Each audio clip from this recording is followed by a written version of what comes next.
नी ऑस्टिओआर्थरायटिस म्हणजे गुडघ्यांचे त्रास, ज्याला गुडघे झिजणं म्हणजे आतमध्ये जी कार्टिलेज आहे ते वोन आउट होते. त्याच्यामुळे माणसाला चालायला जमत नाही. ते पेशंट एवढं की थोडं सुद्धा उभं राहिलं तरी दुखायला लागतं. जास्त प्रमाणात झालं त्यांना चालायलाच जमत नाही. पण त्यांना गुडघे रिप्लेसमेंट करायचं असं सांगतात. पण ज्यांनी ऑपरेशन करून रिप्लेसमेंट केलेले पेशंट आमच्याकडे पुष्कळ येतात. एक पेशंट इंग्लंडहून आले होते.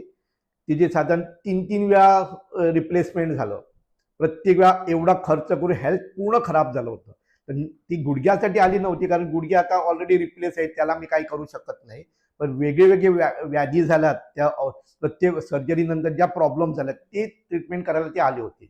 तर गुडघ्यांचा प्रॉब्लेम हा फार मोठा प्रॉब्लेम आहे. पण आमच्या हॉस्पिटलमध्ये त्याला शुअर ट्रीटमेंट आहे विदाऊट एनी डाऊट. तुम्ही शेकडो व्हिडिओज बघू शकता. एक नी ऑस्टिओआर्थरायटिस म्हणजे गुडघ्यांचे त्रास, ज्याला गुडघे झिजणं म्हणजे आतमध्ये जी कार्टिलेज आहे ते वोन आउट होते. त्याच्यामुळे माणसाला चालायला जमत नाही. ते पेशंट एवढं की थोडं सुद्धा उभं राहिलं तरी दुखायला लागतं. जास्त प्रमाणात झालं त्यांना चालायलाच जमत नाही. पण त्यांना गुडघे रिप्लेसमेंट करायचं असं सांगतात.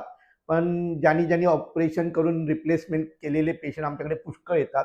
एक पेशंट इंग्लंडहून आले होते. तिचे साधारण 3-3 वेळा रिप्लेसमेंट झालं. प्रत्येक वेळा एवढा खर्च करून हेल्थ पूर्ण खराब झालं होतं. तर ती गुडघ्यासाठी आली नव्हती, कारण गुडघे आता ऑलरेडी रिप्लेस आहेत, त्याला मी काही करू शकत नाही. पण वेगळे व्याधी झाल्यात त्या प्रत्येक सर्जरीनंतर ज्या प्रॉब्लेम झाल्यात ते ट्रीटमेंट करायला ते आले होते. तर गुडघ्यांचा प्रॉब्लेम हा फार मोठा प्रॉब्लेम आहे. पण आमच्या हॉस्पिटलमध्ये त्याला शुअर ट्रीटमेंट आहे विदाऊट एनी डाऊट. तुम्ही शेकडो व्हिडिओज बघू शकतात आमच्या WhatsAppवर. तर माझी सुरुवात म्हणजे माझ्या आईचंच सांगतो. माझी आई आता 95 इयर्स ओल्ड.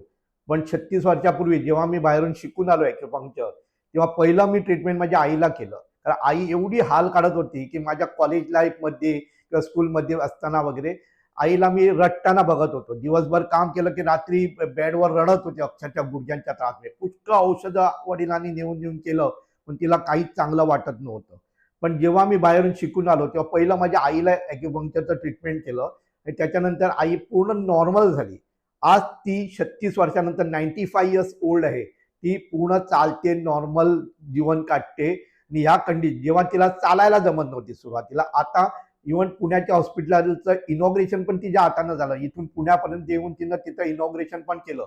सर्व लोक बघत होती की एवढी वयस्क आणि चांगल्या तऱ्हेनं चालते आणि पूर्ण नॉर्मल लाईफ काढते. करायला लावते.